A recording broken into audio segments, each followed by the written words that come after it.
Welcome to the deep dive. Today we're going to be exploring, the whole intersection of AI and national security. Oh, yeah. And we're looking at excerpts from this book, The Human Machine Team. Right.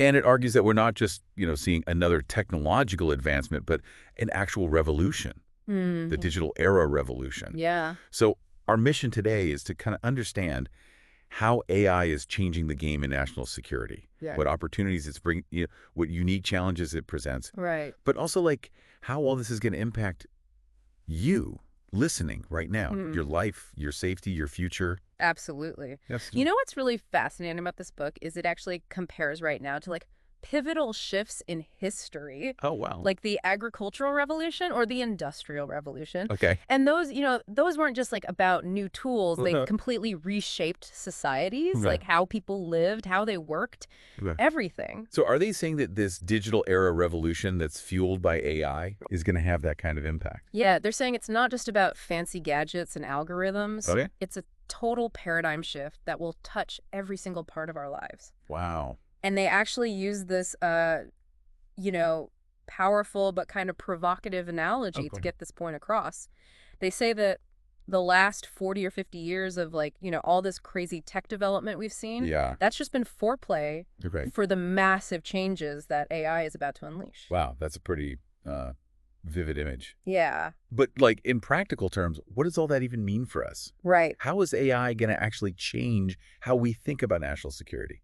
Well, the book really stresses this idea of a human-machine team. Okay. It's not about AI replacing humans. Right. It's about creating this powerful synergy where each brings their own, unique strengths to the table. So it's more like collaboration, Exactly. competition. Yeah, exactly. They call it synergetic learning, Oh. where humans and machines are actually learning from each other, unlocking these possibilities that neither could achieve on their own. So give me for instance. Sure. So imagine you have this AI system, right? Right. It's analyzing tons of intelligence data, Okay. identifying potential threats, Mhm. maybe even suggesting strategies. Right. But then a human analyst steps in. Right. They use their experience, their intuition, Yeah. their understanding of just how complex the situation really is Right. to refine those strategies and Okay. make those really informed decisions. Got it. So the AI can analyze all that data, Yeah. provide the insights, Uh-huh. but humans are still essential Yeah. for interpretation and decision making. Exactly. It's a true partnership. Okay. It leverages the strengths of both humans and machines. Yeah. They actually use this really fascinating analogy in the book. Oh, yeah. They talk about this Jewish tradition of paired learning called Havruta, Okay. where two people study together. Yeah. They challenge each other's interpretations. They build a deeper understanding through dialogue. So they're saying, imagine AI as your study partner Yeah. that's constantly pushing you to think differently. Exactly. Pushing you to see things from these new angles. Yeah. And in the world of national security, that could lead to some major breakthroughs. In how we, anticipate threats and respond to them. Precisely. Okay, let's dive into some specific examples then. Sure. The book mentions AI could revolutionize warfare. Yes. How would that even work? Well, one really compelling example is this idea of targets and context. Okay. So AI algorithms can analyze tons of data Right. to pinpoint and prioritize targets with speed and accuracy that humans just can't match. This could totally change military operations. Okay. Imagine AI sifting through satellite imagery. Communications intercepts social media data Mm-hmm. to identify these high-value targets, Right. to predict their movements, Wow. even assess the collateral damage of a potential strike. It sounds like having a super-powered intelligence team Yeah, that's working 24/7. right. But how is this different from traditional methods? Well, traditionally, intelligence often relies on human analysts Yeah. having to manually sift through mountains of data, Right. which is time-consuming and, it's prone to errors. Yeah. AI, on the other hand, can process and analyze information Mm-hmm. at a scale and speed that humans just can't compete with. So it's not just about finding targets faster then. Right. It's about having a more comprehensive Exactly. and dynamic understanding of what's happening on the battlefield. They describe it as a military ways, Okay. constantly analyzing and adapting to Wow. the enemy's changing situation. Wow. And this real-time analysis could help commanders make much more strategic decisions, Okay. potentially essentially minimizing casualties, maximizing mission success. This is pretty mind-blowing stuff. Yeah. I mean, are there other examples of how this whole human-machine team could play out? Yeah, so imagine smart borders that use AI to integrate data from cameras, sensors, even social media to protect a country's borders way more effectively. Interesting. The AI could analyze patterns, identify anomalies, and then alert human agents to potential threats in real time. Wow, so it's a level of vigilance we couldn't achieve with just human patrols? It would be impossible. It sounds kind of like something out of a sci-fi movie. I know it might seem futuristic. Yeah. But a lot of these technologies are already being developed. Really? And the book emphasizes that AI's potential goes way beyond just external threats. It can actually help us understand our own vulnerabilities and our own biases to improve our decision-making and strategy. So it's like AI can hold up a mirror to us, Yeah. reflecting back our strengths and weaknesses. Exactly. It can help us see those blind spots in our thinking, challenge our assumptions, and ultimately help us make better, more informed decisions. That's fascinating. Yeah. But I'm curious, what about the downsides? Are there risks or challenges that come with all this? Well, there are always challenges with new tech. Right. And the book doesn't shy away from those at all. There's actually one example I think you might find particularly relevant. Oh, They delved into how AI could be used to counter lone wolf terrorism. Now, that's something that everyone's worried about. It is. These attacks seem to be happening more and more. Yeah, and traditional intelligence methods really struggle with them. Because they rely on identifying known individuals or groups. Yeah. But lone wolves, by definition, they operate under the radar. Right. AI could be a total game changer in this area, though. How so? Well, AI's ability to analyze just huge amounts of data could help identify these potential lone wolf threats before they even act. It could spot patterns, behaviors, communications that might indicate an increased risk of an attack. Even if that individual isn't on anyone's radar. It's like an early warning system. Yes. Specifically designed to detect those who are trying to stay hidden. That's a great way to put it. But of course, there are always ethical and practical considerations with this stuff. Of course. But the potential of AI to prevent these kinds of attacks, it's hard to deny. It is. But it also makes you wonder about the data itself. Right. Is there even enough data out there? That is a great question. To train these systems effectively? Yeah. And that leads us right into one of the biggest hurdles for AI in national security.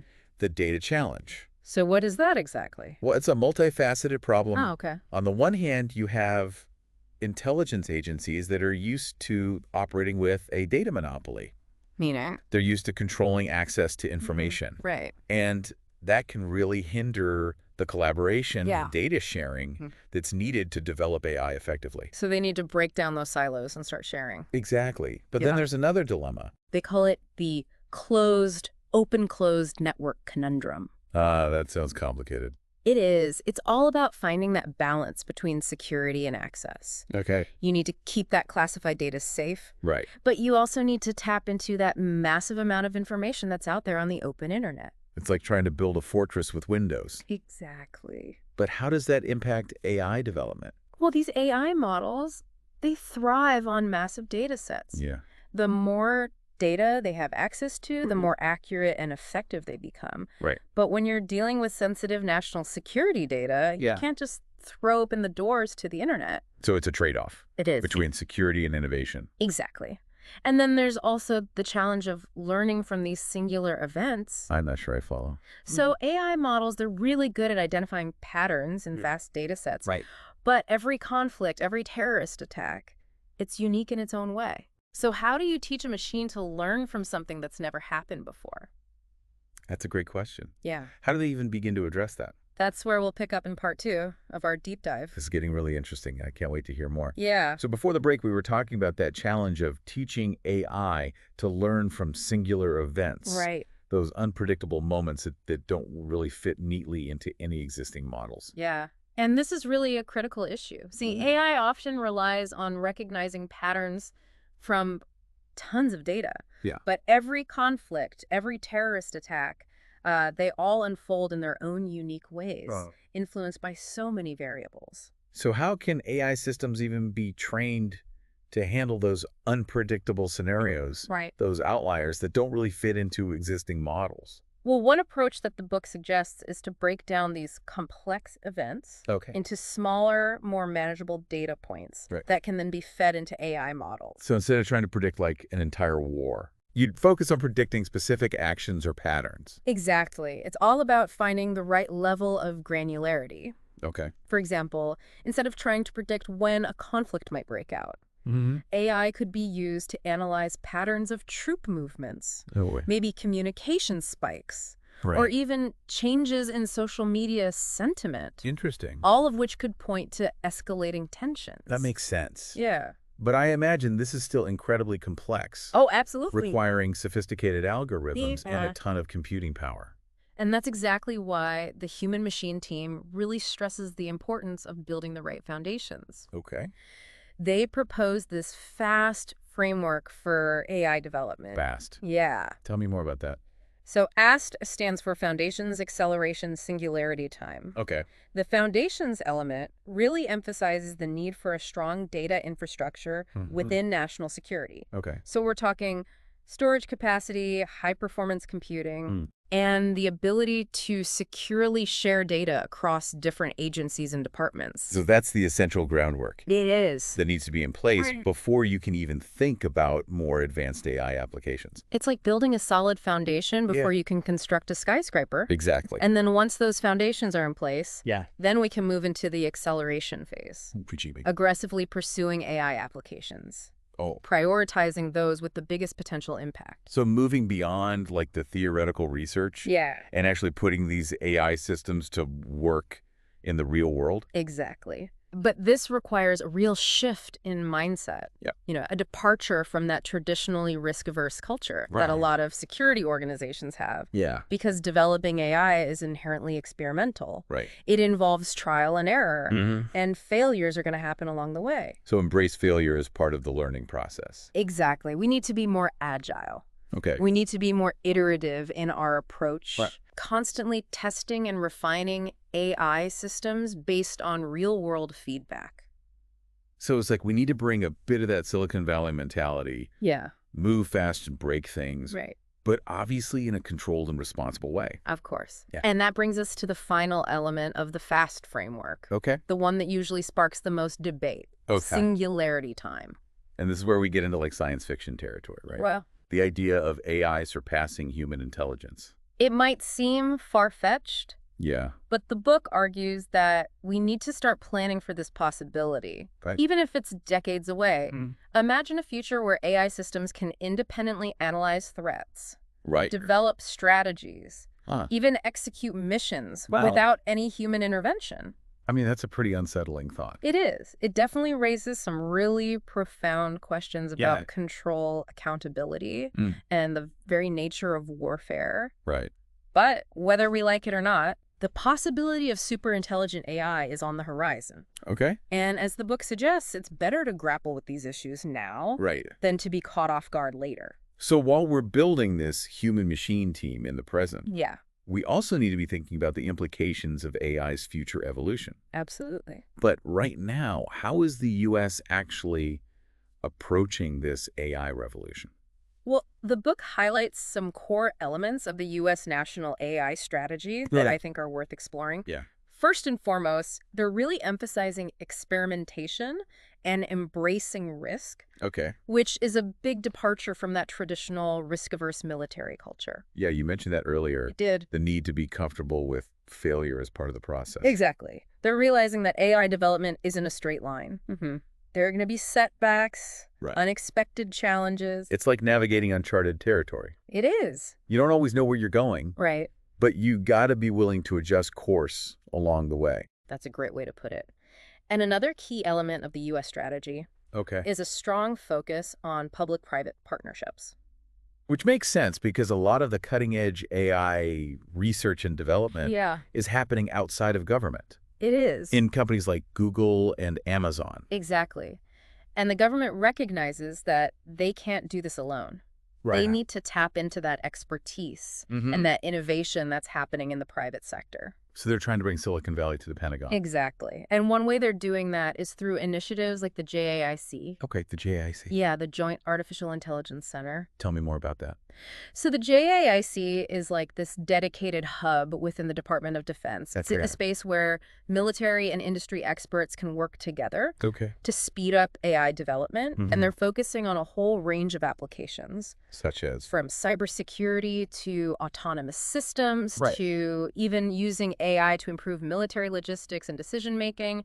Wow, so they're really casting a wide net then. They are. Exploring all the potential avenues for using AI in national security. The U.S. is definitely investing a lot in AI research and development, but they're also really aware of the need for ethical and legal frameworks to guide all of this. Yeah, because like we discussed earlier, AI is a powerful tool. It is. That can be used for good or bad. Exactly. The book stresses that we need to establish clear ethical guidelines for AI development, especially when it comes to national security. We have to think about accountability, transparency, the potential for bias in these systems. So it's not just about building the technology. No. It's about making sure it's used in a way that aligns with our values and our principles. Precisely.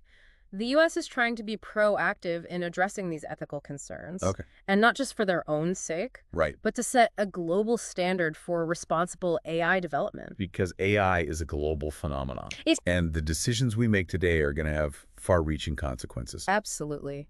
But while the U.S. is a leader in AI development, they're not the only player in the game. We can't forget about China and Russia. The book mentions their approaches are very different from the U.S. model. They are. Can you elaborate on that a bit? Sure. So China, for example, is really focused on data acquisition. They see data as the fuel that will drive their AI dominance. And they're collecting as much of it as possible. Often with very little regard for privacy. It's like they're building this massive data refinery to power their AI engines. Exactly. And they have a much more centralized approach to AI development with a strong emphasis on government control. So very top-down. Very top-down. Russia, on the other hand, is kind of playing catch-up in this AI race. Yeah, I mean, they've always been known for their expertise in cyber warfare. They have. But are they really a serious contender in AI? They're definitely trying to be. Putin himself has said that AI is a top priority for them. He sees it as essential for maintaining Russia's global influence. Wow. They're investing heavily in AI research and development. But they do face some significant challenges. Such as? Well, they have a much smaller tech sector compared to the U.S. or China. And they've also experienced a brain drain of top talent to Silicon Valley. Of course. So while they have ambitions to be a major AI power, they're still playing catch-up. Sounds like a classic case of follow the leader. But with a more authoritarian twist. I think that's a fair assessment. And the book makes this interesting observation about these different approaches. It argues that the U.S. focus on ethical AI could actually be a competitive advantage in the long run. Really? How so? Well, as AI becomes more integrated into our lives, people are going to want assurances that it's being used responsibly and fairly. They want to know their data is being protected? That decisions are being made transparently. Exactly. And that AI isn't being used to infringe on their rights. Exactly. And the U.S., with its focus on ethical AI and democratic values, could be seen as a more trustworthy partner in this global AI landscape. So the U.S. is betting that ethical AI will be the more attractive model. It is. Both domestically and internationally. It's a gamble, but it's a potentially significant one. It's like a race where the winner isn't just the fastest, but the one who plays by the rules and earns the trust of the spectators. That's a great analogy. Thanks. But even with the right technology and the right ethical framework, we still need the right people. We do. To lead us into this AI-powered future. We do. What does the book say about the human element in all of this? That's a crucial point. And that's exactly where we'll pick up in part 3 of our deep dive. Okay, I can't wait to explore that further. So we've been talking about the power of AI in national security.